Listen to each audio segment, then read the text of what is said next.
திருச்சி அருகே தனியார் வெடிமருந்து ஆலையில் நிகழ்ந்த கோர விபத்தில் 18 பேர் உயிரிழந்த வழக்கை சிபிசிஐடிக்கு மாற்றி காவல்துறை இயக்குநர் டி.கே. ராஜேந்திரன் உத்தரவிட்டுள்ளார்.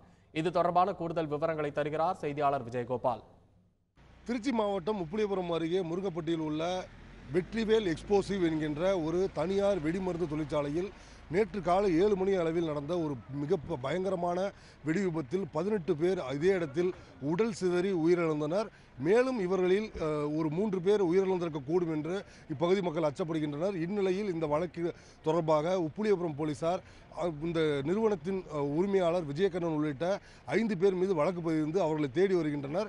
மேலும் இந்த வழக்கின் தன்மையை கருதி இந்த வழக்கு என்பது மிகப்பெரிய பயங்கரமான வெடிமருந்து சம்பந்தப்பட்ட வழக்கு என்பதால் இது சதித்திட்டம் காரணமாக ஏதும் இந்த வெடி விபத்து நேர்ந்திருக்கலாமா என்பது குறித்து விசாரிப்பதற்காக இந்த வழக்கை சிபிசிஐடிக்கு மாற்றி தமிழக காவல்துறை தலைவர் டி.கே. ராஜேந்திரன் தற்போது உத்தரவிட்டுள்ளார்.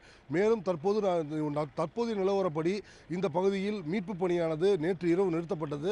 மேலும் இந்த மீட்பு பணி என்பது தற்போது ஒரு 10 மணி அளவில் தொடங்கும் என்று எதிர்பார்க்கப்படுகிறது. இப்பகுதியில் தொடர்ச்சியாக அவ்வப்போது பெய்து வரும் மழை காரணமாக இந்த மீட்பு பணி என்பது தொடர்ச்சி தொய்வாகவே நடந்து வருகின்றது.